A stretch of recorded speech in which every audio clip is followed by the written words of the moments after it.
never settle for an answer to your query or question which you do not find totally satisfying.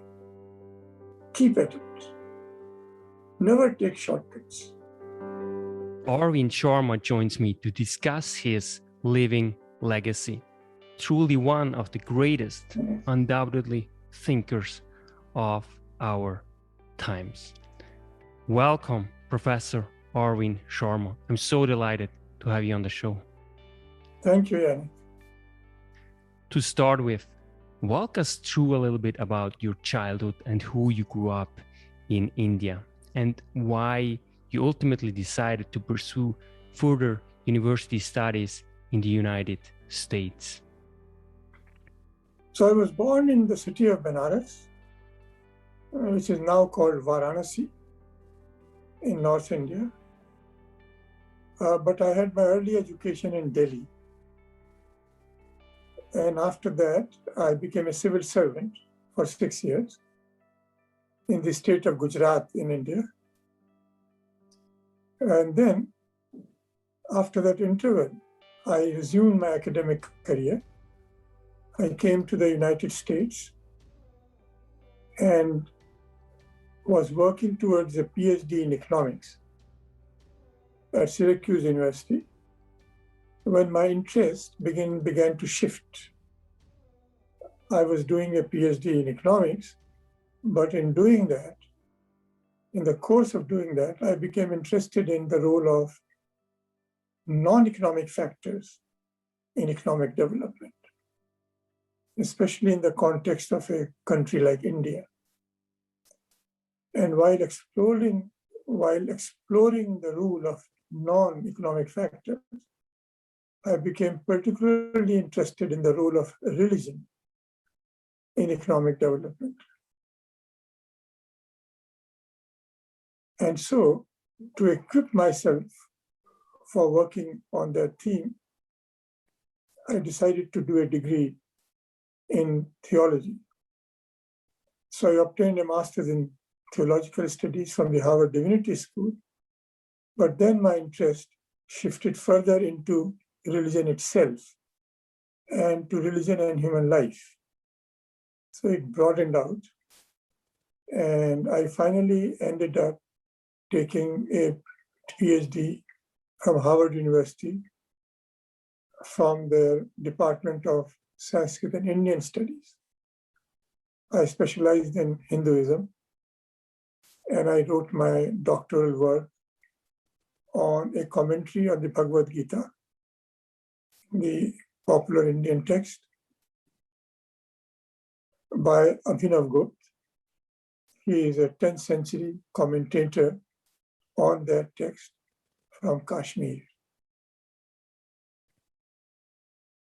While I was finishing my work, I was hired by the University of Brisbane in Australia as their first appointee in the field of Asian religions at their newly founded department for the study of religion. And so I taught there for a while and then moved to the University of Sydney, again in Australia. While I was teaching there, I was hired by McGill University in 1987. And I've been teaching here since, here at McGill, for the past 30 years. Can you tell us a little bit what were some factors that really drove this interest in religion? You know, at first sight, it might seem far-fetched, but the two actually, they really interact somehow very critically, especially in the context of India. And also what is really interesting, I mean, you experienced still when India was occupied by the British, and you were basically a child of Gandhi's legacy. Can please walk us a little bit through your childhood and how it influenced your studies? Yes,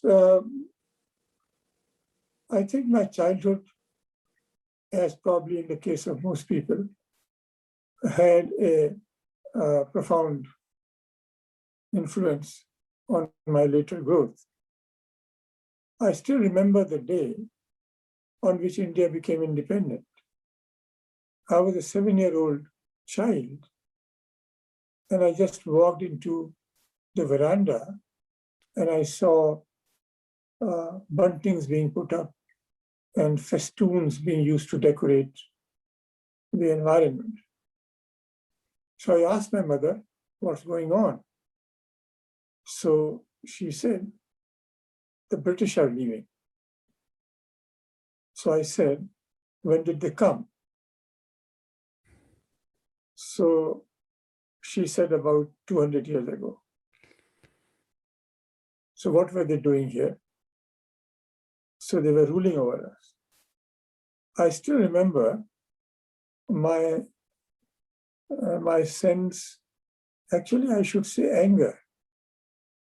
I felt at this fact, the anger I felt that somebody else could rule over us.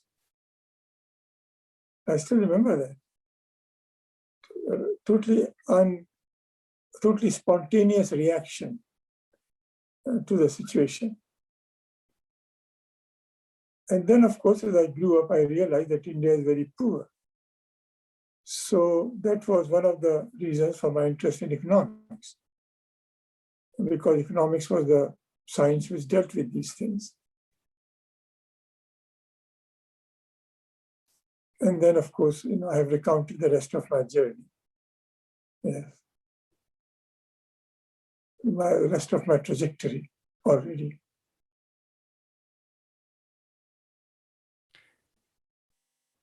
Are there any special attributes that you could potentially pin down that really made you the person that you became today?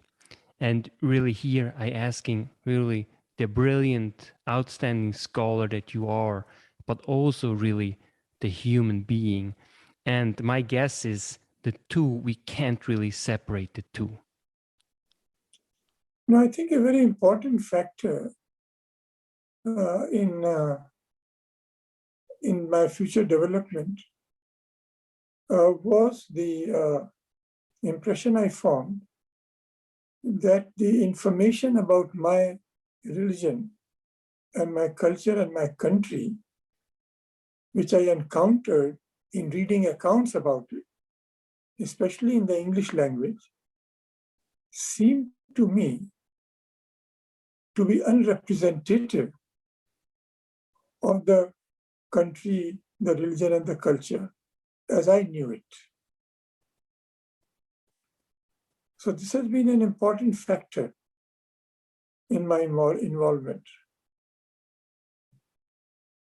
I think I discovered this when I was doing economics, and the state of India, the economic state of India, was often explained in terms of the Hindu value system. So my master's dissertation, or perhaps I should call it a thesis, was on the Hindu scriptural value system and India's economic development. And so you can already see the shift, the direction of the shift in my interest while I was writing my master's thesis.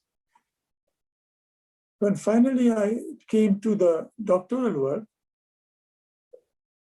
the department told me that we would like you to work on some orthodox topic, conventional topic, and get your degree and do your work, get on with a job. But I tried to point it out to them that my interest in economics is not purely theoretical. I do have India's poverty in mind, as a problem to be solved. So then they said that we have nobody to supervise your work. In any case, you do not have any formal background in the study of religion. So that is when I offered to get a degree. And while I was working on that, my interest shifted almost totally into religion. So I think the appeal of religion comes from the fact that it offers us the broadest possible explanation of the human situation. What do I mean by that? What I mean is that if I have a toothache, I go to a dentist and he takes care of it. If I have a headache, I go to a doctor and she takes care of it. If I have a political problem, I enter politics myself, or I go to the representative in the parliament and he takes care of it. So all these various elements in life about which you may have questions are taken care of by the respective specialists in these. But what about life itself? As a whole, you see, science can offer an answer to pain, especially medical science. But can it offer an answer to suffering? Why do we suffer? So religion as a field of study addresses this fundamental, or rather this fundamental question and such fundamental questions as who are we, where are we going, what are we doing here, and so on. I see your point, but there are also many people who never really bother with these deep questions that you did. Can you walk us a little bit through, when you felt like, well, you have like different questions in mind than others might have had, your colleagues, for example, when you were young, whether any, your mother or your father, who there was something that they taught you, that they modeled, that you really picked up and that deeply shaped your interest in these deep, perennial, really, questions? Well, these issues were not discussed directly. Yeah? We never sat down, and my parents never sat me down and said, now we have this problem of suffering. Yeah? Or how do we decide what to do the right thing? All these large questions were never raised as such. But when I look back now, I find that the answers to these questions were discussed all the time. The questions were implicit in the discussions. So I think my father had a fine library of all the major Indian thinkers of the 20th century, especially of the first half. And so I would browse on those books. My mother was a devout Hindu, so she fasted regularly, observed all the festivals. We attended several lectures by holy men. But we were never asked to believe in anything. Never. And if we had no interest in it, they didn't ask us to go even. They would just say, are you interested? Would you like to come? So we would go on the days we wanted. We would not go on the days we were not interested in. I'm sure if I was interested in art or sports, rather than in these questions, they would have encouraged me to follow that. I remember, I now that at my age now, I realize what a privileged upbringing that was. Absolutely no pressure at all. And we had scriptures of all the religions of the world around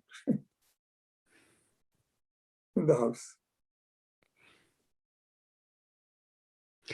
I mean, this is so beautiful. And really, I don't know if I think self-determination theory didn't exist at the time, but I think that's what really how your upbringing was by your parents. And I think that's why you became, I think this is one really the key, the fundament why you became one of the greatest thinkers, because you ultimately had this ability to pursue your interests, and they just had this almost divine confidence to let you pursue whatever you felt, due to the fact that they didn't pressure you, but they let you, like a free bird, explore the world. Do you think like But this is an accurate description? yeah, well, I should add though that this was not unique to our family. I can say with some confidence that this was true of almost all my friends or the circle I moved in. There was this freedom. And all of us had it. All my friends had it. All my school fellows had it. Nobody really asked us to believe in something. They insisted that we behave properly, and have a certain kind of a basically decent moral code to live by. But beyond that, there were no restrictions.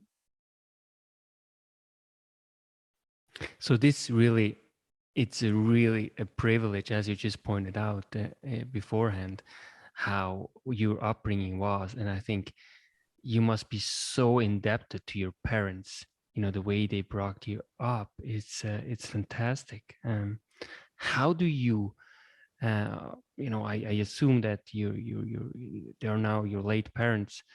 So how did you celebrate, them, when they were, I mean, I don't know, but can you elaborate a little bit, like the relationship that you cultivated with your parents?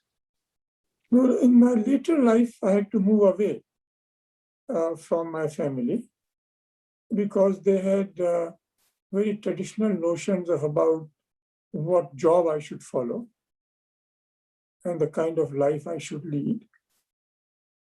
It was in my best interest, I recognize that, in what they thought would be my best interest, but it was not what I thought was my interest. And so I gradually drifted away. That is why I left my job for what I thought.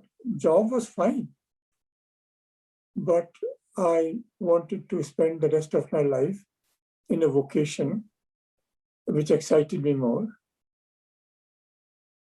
And so I changed my field and became an academic. But I'm deeply grateful to them for the upbringing I had. I mean, my father on one day would be reading the life of Lenin, and on another day would be reading the Imitation of Christ.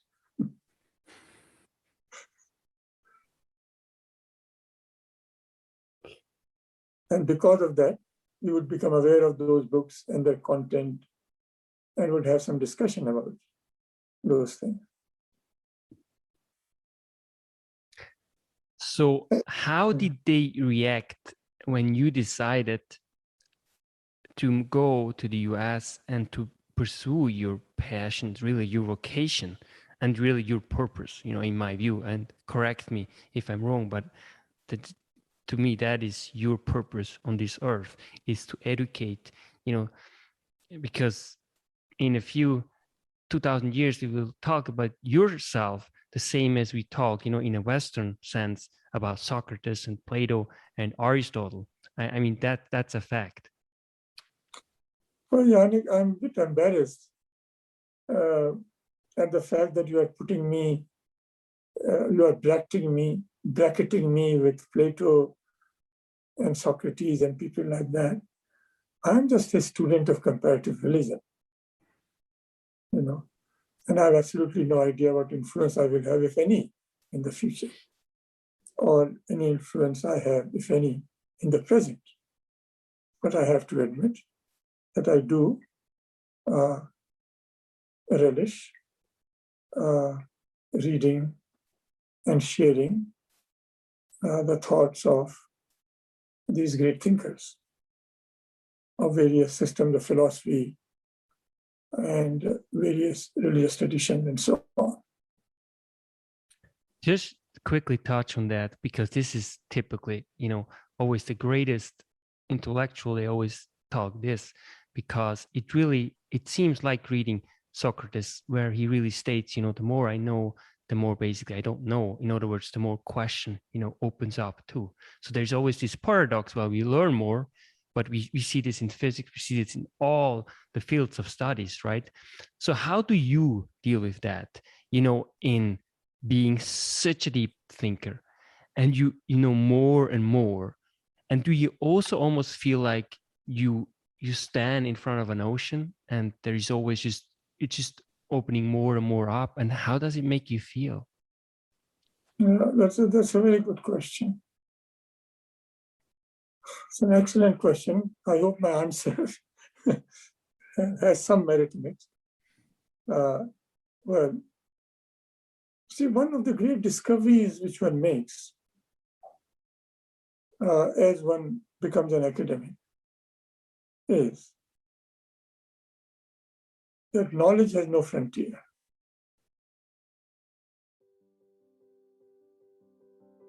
But it is not unsettling. This is the odd thing about it. What you discover is that, well, let me use two metaphors, to describe to you what one discovers. These metaphors have been used by other people, and I'm invoking them because they are very useful. One of them has been used by Houston Smith. He writes somewhere that the larger the island of knowledge, the longer the shoreline of ignorance.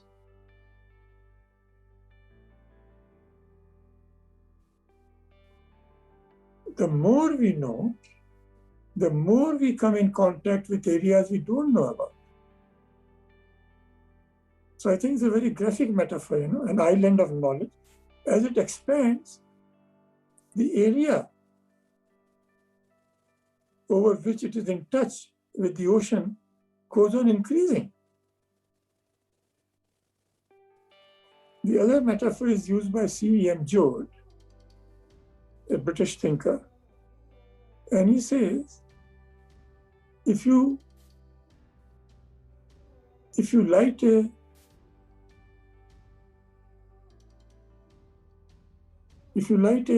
small lamp, then it emits light, and the light has a certain orb.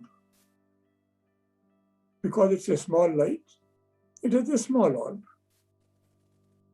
But if you light a larger lamp, maybe an electric lamp, then compared to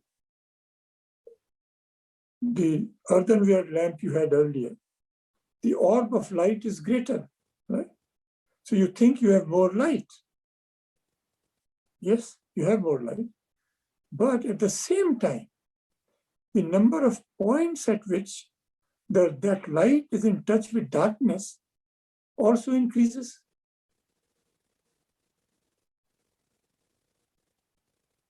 Because the orb is larger. Nevertheless, you don't feel demoralized because you have more light also if you have more darkness.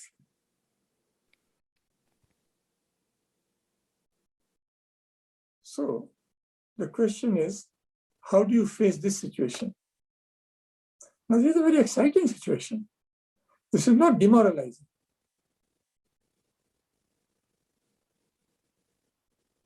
You discover more and more. You move, in a sense, from truth to truth.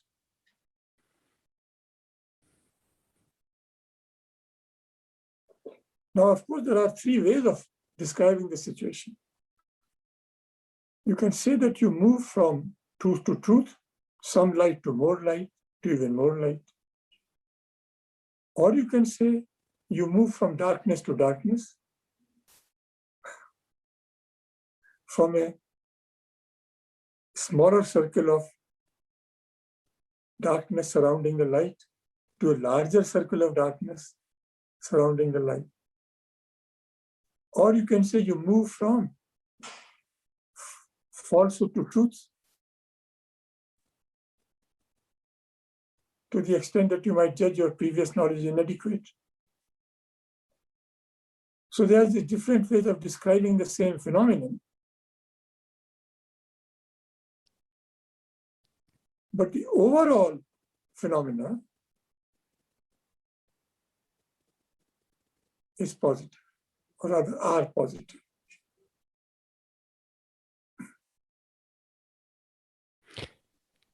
That is beautifully, said, and it's very encouraging, to hear this from someone like you, because,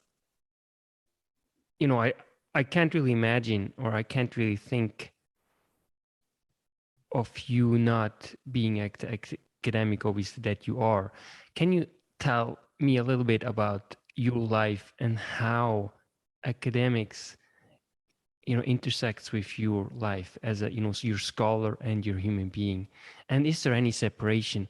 I can't really imagine. I imagine that this is truly the oxygen of your soul while studying and reading and writing. You know so can you walk us a little bit through your life, and it really seems that you are embodied. You're an embodied academic, that really breathes from day and night what you're doing. That is outstanding scholarship. So there are some great advantages to being an academic. I'll also come to the drawbacks later, but let us first focus on the positive side. One of them is that the non-academic life is very rewarding. You probably make more money. You probably get more professional recognition, and so on. But what it lacks is the opportunity to sit back and reflect on what is going on.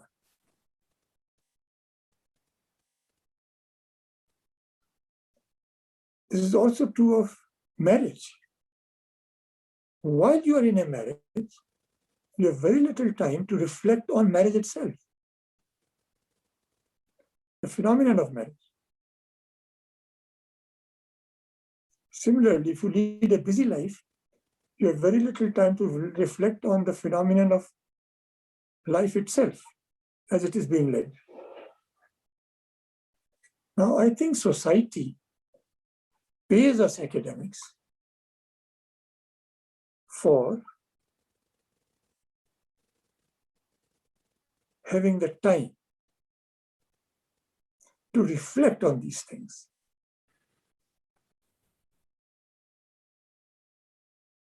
One way of looking at it would be to say that, look, we are in a rush all the time, but could you just figure out where we are going and tell us whether we are on the right path?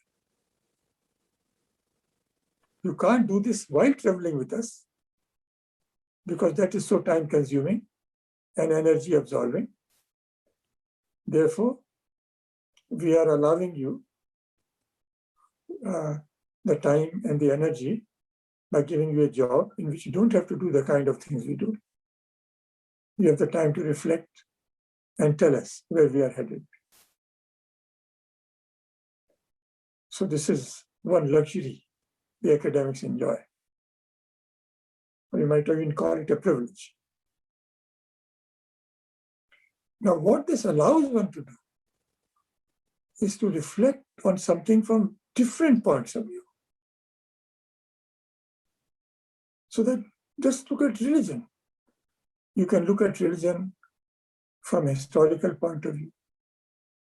Look at it from an anthropological point of view. You can look at it from a, well, I just said anthropological, from a sociological point of view. from a phenomenological point of view, from a hermeneutical point of view, and so on, from a Marxist point of view.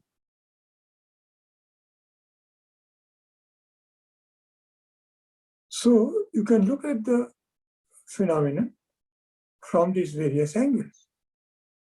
And all these various angles bring some aspect of it to light.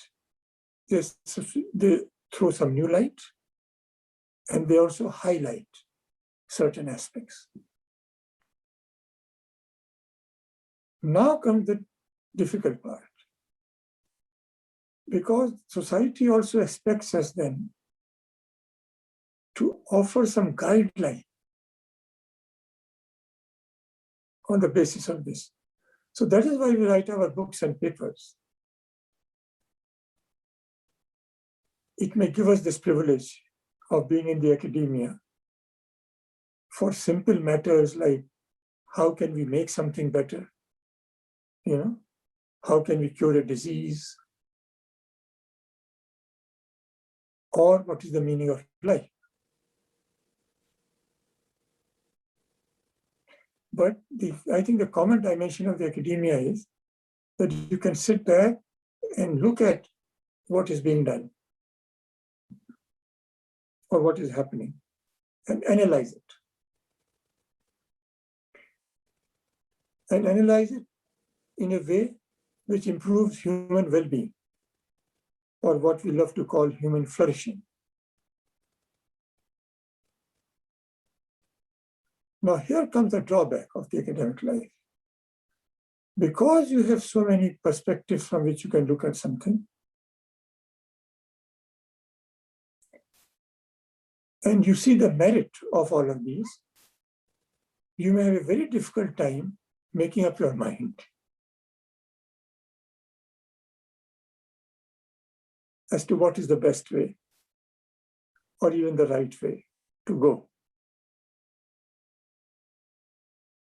So when non-academics make fun of the academics, they often say, the academics don't help us very much because they will begin by saying on the one hand, and then they will say on the other hand.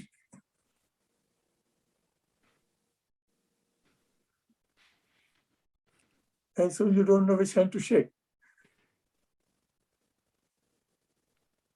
But there's a very important principle involved here, and that is the principle of volition. That is, the academic is in a very difficult situation. If the academic himself becomes fully convinced of one solution, then he or she is no longer an academic. That person is an advocate of a certain position. Now, you might argue that advocacy is also a part of being in the academia. We call it engaged scholarship. And I would agree with that. But it's a slightly different kind of engagement than the pure academic one, which is to just lay down the options and their relative merits and demerits. But the problem is that when you become an advocate, to the extent that you are yourself an advocate, you tend to become less and less of an academic in the sense I've just described, a neutral, objective observer. And this is a really interesting point because I think more and more, and that's why academia to some extent loses its credibility, because there are more and more advocates now we have instead of actually academics like you are, and really ivory tower thing that really can guide us and society to better waters. And I think that's a very difficult kind of very thin line we are currently walking on, which is certainly also preoccupying yourself, as you just said. Well, of course, you said the two, they have merits, but it's a thin line. Yeah, I think there is a way of walking that thin line, and that is to be very conscious of what one is doing. So you can always say, I'm now playing my role as an academic, and then make some statements. And then say, now I'm going to be an advocate. I think this is the best solution for these reasons. So if you specify them, then you are being more honest with both yourself and others. And the fact that might be tension between the two roles, and remember, it's a very creative tension. It can be retained in a healthy way.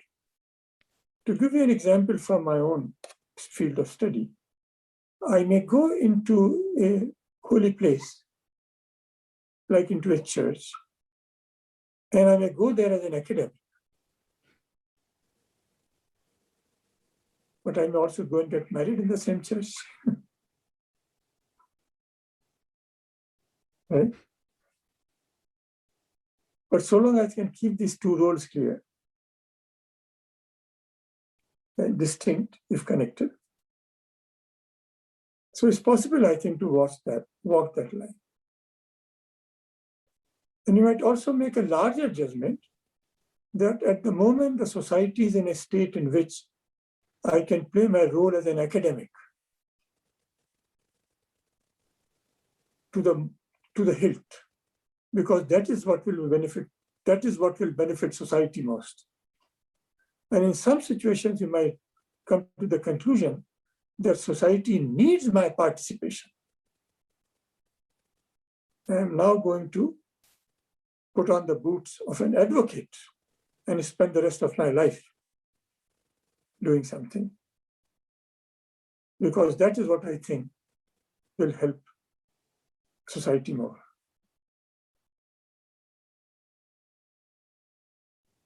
So it's negotiable.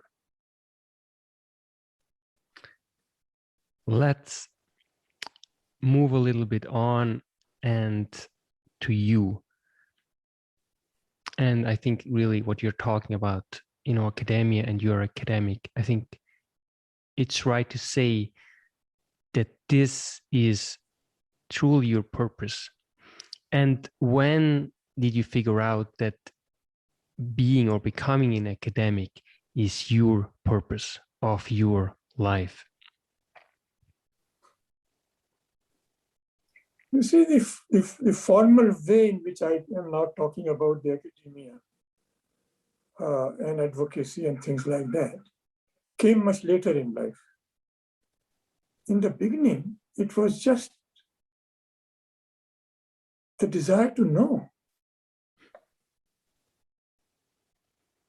I found it extremely exciting when I started my study of Hinduism, that there are so many ways in which people have envisioned who we are, where are we going, which is the best way of getting there. And so I found it extremely exciting. Okay, this is one way which humanity came up with. Okay, this is another way it came up with. Okay, at this stage it thought that religion does not offer us a good guide. It gave up religion, it became secular. So what did the secularists think? What views did they develop? So it's all dealing with us, our life. How should we lead it? So I found this terribly exciting. And I think this is a really good point that you mentioned. Secular life is now very prominent and important. Can you elaborate a little bit? What do you think? And you already mentioned a little bit what religion really does. It gives you a comprehensive picture of life. What will you say religion, does to you, and why you think it might be very helpful to follow, for example, a religion in order to live a meaningful life? Yeah. So you see, the effect religion has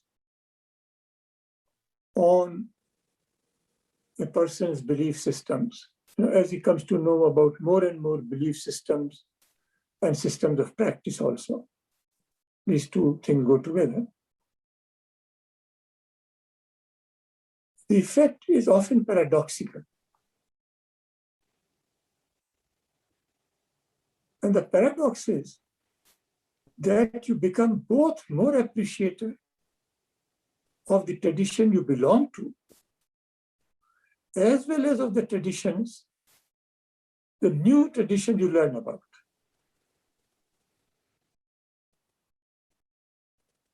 So you become more deeply connected both with your own tradition and with all the other traditions you read about. Now, this produces a very subtle shift in one's understanding of how life is to be understood.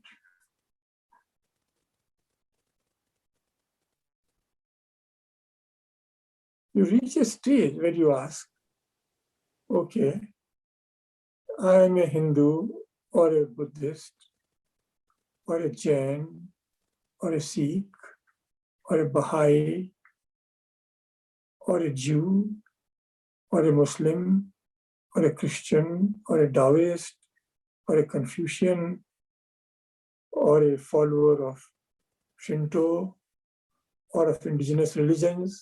No?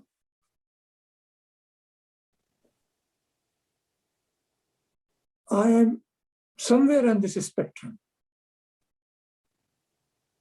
But I also have the whole of the spectrum at my disposal. Yes? So what am I first?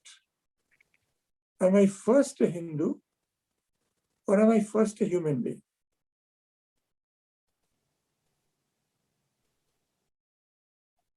So one could argue that in order to be a Hindu, or let me backtrack. You ask, can you be a Hindu without being a human being? What do you think, Yanni? Not really. No. But can you be a human being without being a Hindu? I believe so, yeah. Yes. So being a human being is a more fundamental category than being a Hindu. In this manner. Okay. So if I'm a human being, and that's a primary category, at least for the moment for us, then am I not the inheritor of the entire religious past of humanity? Not just my religion. Do not all religions belong to me? And don't I belong to all religions as a human being?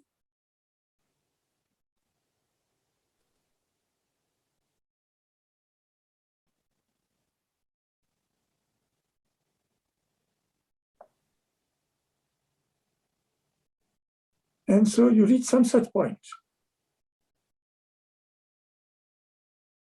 and where you fully realize how being Hindu is a way of being human, and being a Christian is a way of being human, and being a Marxist is a way of being human.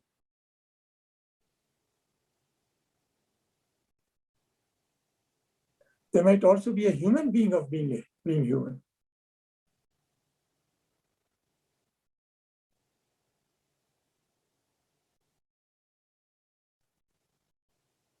Which is to accept all of these as my legacy. So in that, what that happens is that Islamism is not just an Islamic issue, or the so-called Islamic terrorism, quote unquote, is not just something the problem with Islam. It is your problem also. Christian imperialism is not just a problem for Christianity. It is also your problem. Caste discrimination, if it has existed in Hinduism, is not just a Hindu problem. It is also your problem. So you get this kind of the broadening of horizon.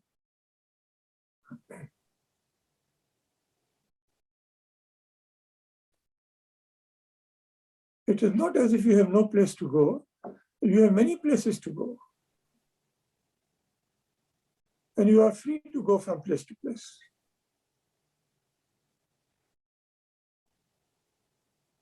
But it is also special, especially religion in itself. There's still a difference, a huge difference between a religion and ideology, for example, that's being a Marxist, because religion is really, it's rooted in, in history to some extent. And there's something very powerful in it.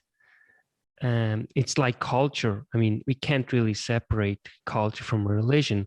And there are, anthropologists who actually say, well, religion, or, as Girard, for example, pointed out, that religion was the very backbone of human culture. In other words, without it, human culture could never ever have evolved. Okay, many issues are involved here. One is, say, a difference between religion and ideology. And the other is a difference between religion and culture. Yeah? So let us first take the difference between religion and ideology for further consideration. Now, many scholars point out that one major difference between ideology and religion is the rejection of the transcendental in ideology. There is nothing beyond our normal human existence. Religions insist that there is something beyond this also. That's what we call the transcendental. Or in the language of theology, we contrast the transcendent and the immanent. Yeah. And so while religions say that there is a transcendent dimension to life, the ideology says, no, it is only immanent. It's only what we have here.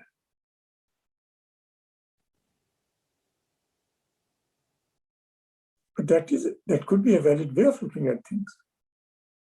The only problem arises if the immanent, those who maintain this position, are going to rule the other position out of court. They're not even worth considering or allowing. And if the transcendental position did the same to the immanent, that's where the problem arises. You have to keep these balls in play.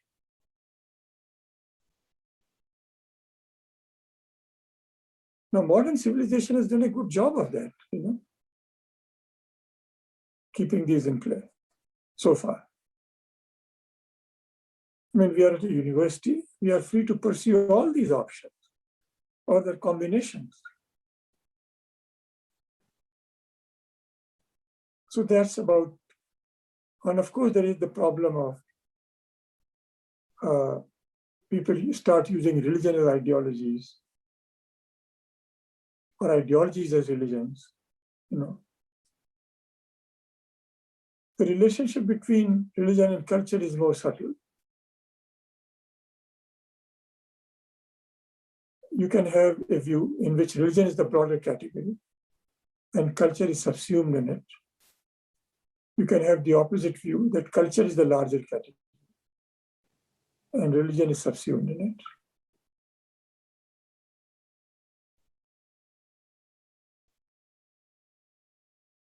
But independently of these divisions, the broad points we have been discussing about keeping all options open and in play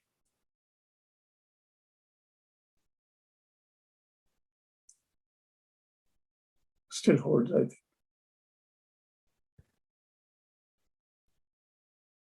Now, I want to ask you, what is, according to you, the meaning of life?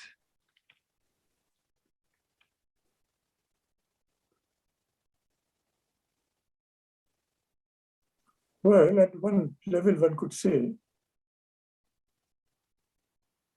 is precisely to find this meaning. Let me try to elaborate on that. One question which immediately surfaces is whether life has an intrinsic meaning which we have to discover, or whether life is something to which we have to impart meaning, confer meaning on.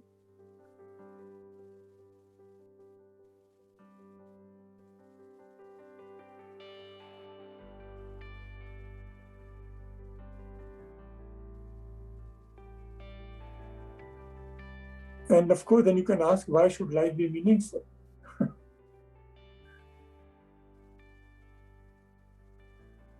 Is life meaningful?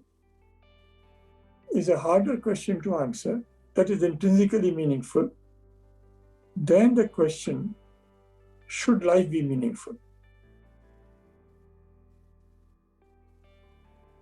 Because I think we intuitively feel that a meaningless life may not be really quite worth living.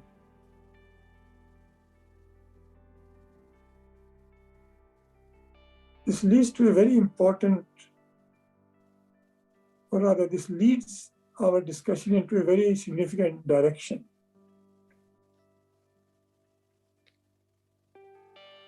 How do we decide what to do when we cannot decide on the value of any course of action on the basis of truth, or on the basis of information which can be empirically settled?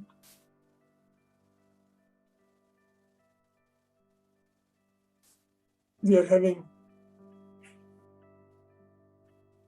difficult times these days because of COVID-19, I guess. Yeah, am I saying it right? Because of COVID. Now, which is the best way to deal with COVID is a question which can be settled empirically.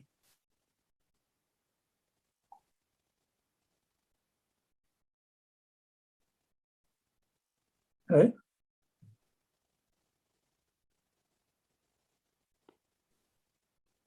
And whether life is worth living or not is also a question we might be able to settle empirically by arguing that it is better to have a meaningful life than a meaningless life. But whether it is good to believe in God or not is very difficult to settle on the question of whether God exists or not. That is, in terms of its truth value.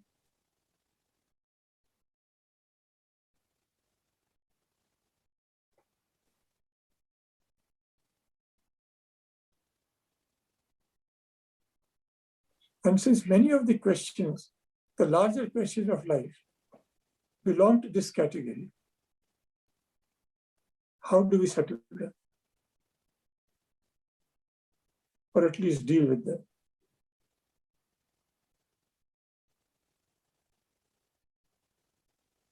Now, one very interesting approach to this question, which has been recommended by scholars like William James earlier, or Houston Smith, or even by the Buddha, by the way, seems to be that when we are dealing with such questions, we should ask, which belief is most helpful for me?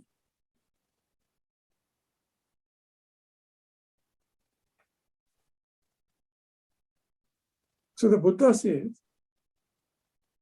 we don't know whether there is rebirth. If you think that we don't know whether there is rebirth or not, whether we survive death or not, ask yourself the question, would life be more meaningful if I believed that we survive death? Would it be more meaningful if I believed that we don't survive? Within the kind of the framework in which we live, which has evolved in the course of our discussion here, our discussion of light and darkness, those orbs of light and darkness, the island of knowledge and the shoreline of ignorance, and the various options we have in life in terms of religions and ideologies. In terms of that framework, this might be one way of proceeding. Fascinating. Just one last question. In terms of what we just were discussing, really about the meaning of life, what is your most important life advice to a human being to live a purposeful and meaningful life?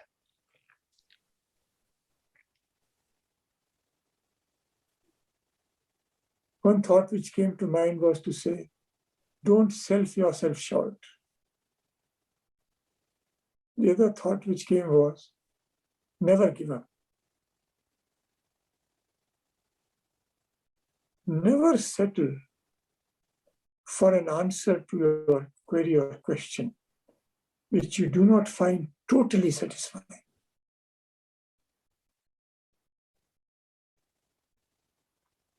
Keep at it. Never take shortcuts.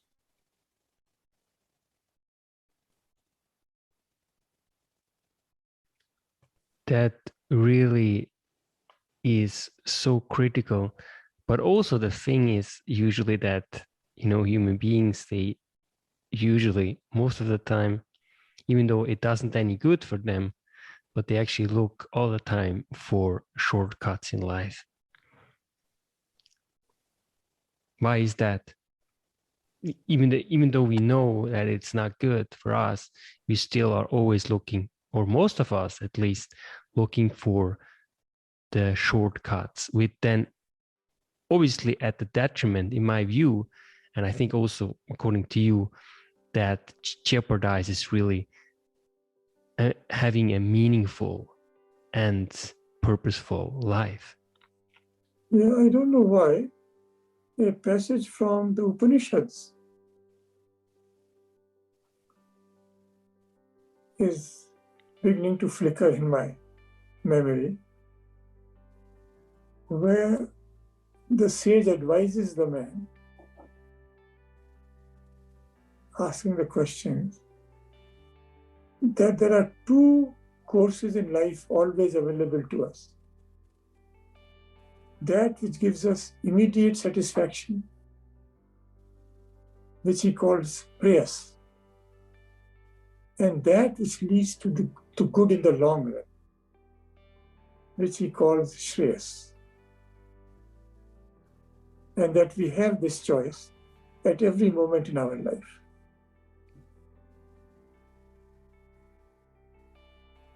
And that we should try to choose shreyas. Beautiful.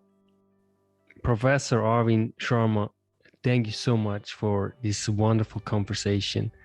It's truly a honor, and it's so deep listening to you. It's oxygen, I think, for any soul. My pleasure. Arvind Sharma.